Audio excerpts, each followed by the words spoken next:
Do you want to learn how to make even more buttons? Well, if you do, you've come to the right place, because we're going to be making some buttons today and they're going to be fairly simple.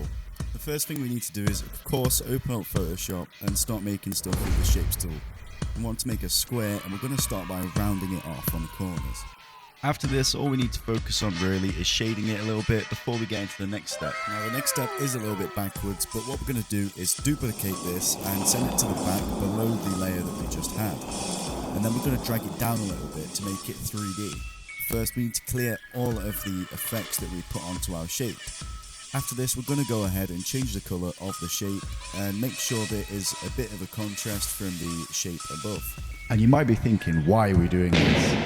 But trust me, it will all make sense in a second. Just trust me. Now that we've done that, we can go ahead and start playing around with the effects on that shape to try and make it look a bit more 3D. The main effects we'll be looking at is the inner glow and the bevel and emboss. After we've done both of these, we need to go to the shape above and also add the new bevel and emboss after rasterizing the shape layer style. This means they'll keep the consistency throughout both the top half and the bottom half of the button.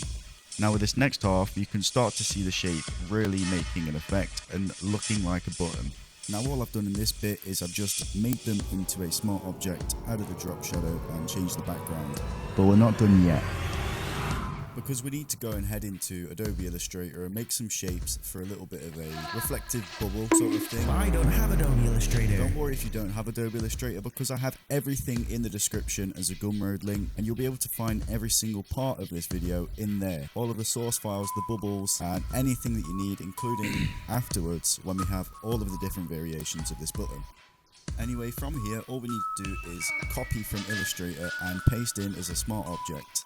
And just play around with whatever you think looks nice on this. I don't have Adobe Illustrator. And then just try and add some effects like changing the opacity and the blend mode. I wanted to do overlay but it wasn't really working out, so I changed it around a little bit. I also didn't stick with the ones I originally put in, so just mess around and see whatever looks nice. But that just about concludes everything, and from here all I did was make this button pack nice and polished.